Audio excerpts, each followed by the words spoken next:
Hi, my name is Jerry, and this is Pictures in Time.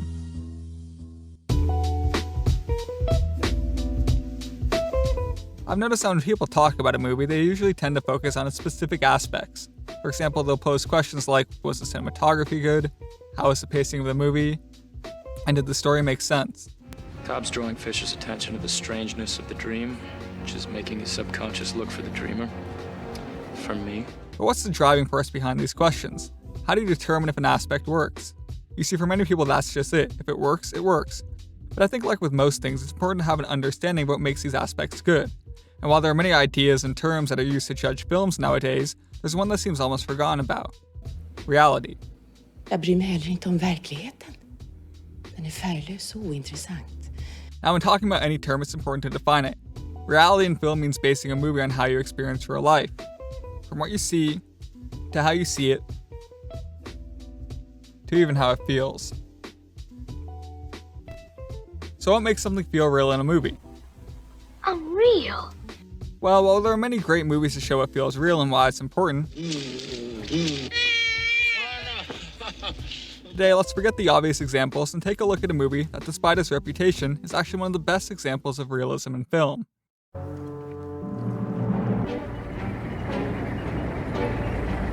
Star Wars. The great thing, or bad thing if you're a Star Wars fan, is that despite being made almost 40 years from each other, episodes 4 and 7 have very similar storylines. And this is Starkiller Base. So it's big. But very different forms of creation. A small one-man fighter should be able to penetrate the outer defense, which make them great for comparing their realistic attributes. And I think most people would agree that episode 4 is better. But why? How could I be so stupid? He's nowhere in sight. Blasted. When people talk about story and dialogue, they often relate it to reality. So who talks first? You talk first? I talk first? But for whatever reason, don't do the same for picture and sound. And I actually think a lot of the new trilogy's flaws are in these two things. This is a scene from episode 7 where two characters meet after thinking they wouldn't see each other again. Just pay attention to how it's shot. Oh, Dameron, you're alive. Buddy! So are you. What happened to you? What happened? I got thrown from the crash. I woke up at night. There's so much going on here that the scene feels almost artificial. It's overcomposed. So many cuts and shots and music that doesn't feel like you're watching something real, just a movie. Oh, I need your help. So how could you shoot this taking something like realism into account? Well, let's look at what episode 4 does.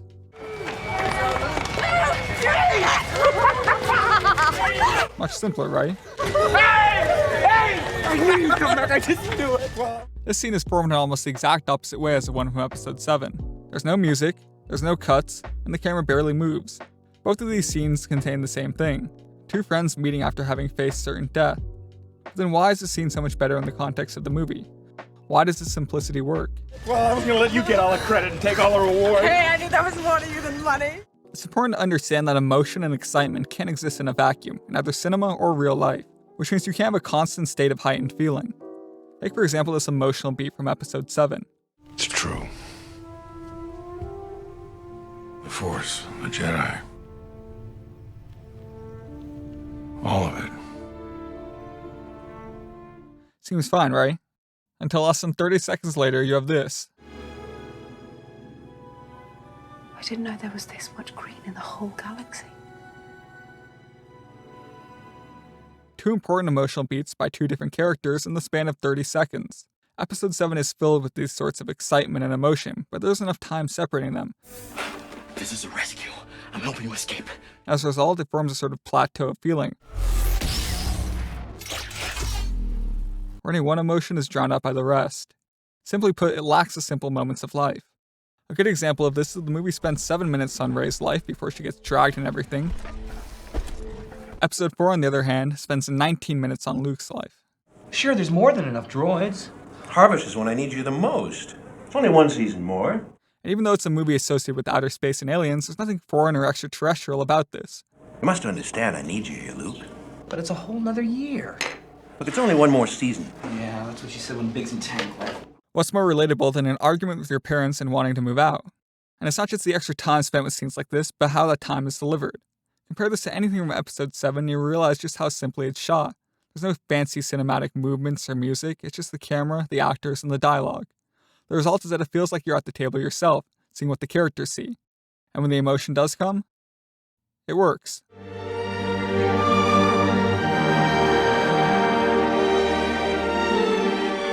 That iconic moment works so well because it's not in a vacuum, and because what precedes it feels real. All good space operas and science fiction works are grounded in this sort of reality, and George Lucas knows this. Fantasy, science fiction, these are literary works. These are things that you depend on people's imagination to conjure up dreamlike, otherworldly existences. The problem with cinema is you have to make that real for a moment in time. You have to make it feel real. I can't see a thing in this helmet. However, with so many aspects in movies, this isn't always easy to do, and there are a lot of ways in which you can go wrong. Take for example the scene from episode 7. You can understand that thing? And that thing can understand you too, so watch it. Come on out of there. Where'd you get this ship? Did you catch that? Rey is getting out, and then she's already standing. But instead of showing her climbing out, they cut to Chewie, and then cut back to her on her feet, faster than she could have actually gotten up. It doesn't feel real. It just feels like the movie didn't want to bother showing some irrelevant action. And this way of cutting past the mundane action is done regularly in movies nowadays, but it takes away from the immersion of the scene. Watch what happens when you take an almost identical scenario and let it play the whole way through. Boy, it's lucky you had these compartments. I use them for smuggling. I never thought I'd be smuggling myself in them. This is ridiculous. Not only does this feel like you're witnessing it happen, Tractor beam. Leave that to me. Damn fool, I knew that you were gonna say that. but even the act of getting out ends up playing to Harrison Ford's delivery of his line, and the result is everything just feels more real. It seems like such a small detail, but this slight variation in filmmaking makes a big difference, and it's what gives the original Star Wars a step up on so many other movies. Although I guess there are other factors too.